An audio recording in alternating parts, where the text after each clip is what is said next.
طلع علينا الأستاذة بتاعت لبس الشغل.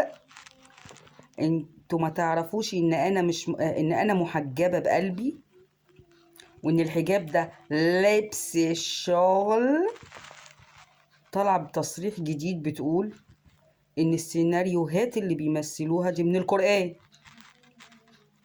يا جدعان عشان تعرفوا ان الناس دي مخها وتفكيرها ضحل، والله ضحل. الناس دي قلة الشغل مجنناهم يا عيني، مخليهم بيقولوا اي كلام عايزين يعملوا بيه ترندات. فمش مشكله بقى يقولوا كلام في القران، ما الكلام اللي بتاع القران والكلام اللي بيبقى بتاع الاحاديث والحاجات اللي بتمثل القران دي هي اللي بتجيب الترندات. الاستاذه بتاعت لبس الشغل، ان الحجاب ده لبس الشغل. يعني انا مش فاهمه ازاي السيناريوهات. يعني انت مثلا بتمسكي القران بتقريه وتمثليه؟ انا مش فاهماكي يعني.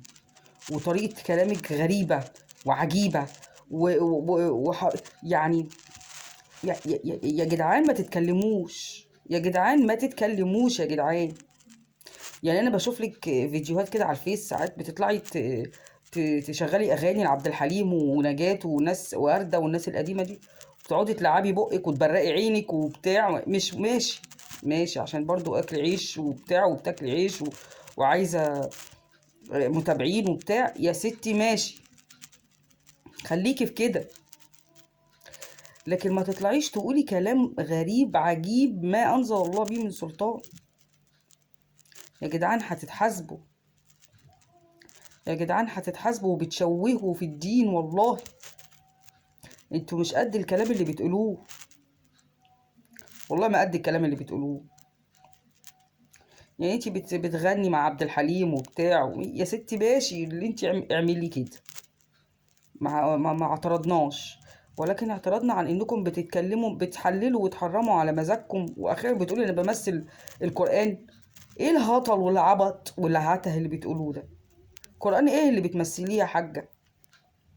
قرآن ايه اللي انت بتمثليه؟ يعني قصص ايه اللي في القرآن وقصص انبياء ايه اللي انت بتمثليها وقرآن ايه اللي انت بتمثليه؟ مش فاهماكي يعني. الكلمتين اللي انت بتقوليهم دول في اي فيلم عبيط ولا في اي مسلسل، ده كده موحى اليكي من القرآن يعني؟ بتمثلي آية قرآنية يعني؟ انتوا كلامكم ده بيضحكنا عليكم، والله بيضحكنا عليكم. وبيخلوا ناس من بره يقولوا بصوا المصريين الممثلين المصريين اتعتهوا واتهطلوا على كبر. الله غالب.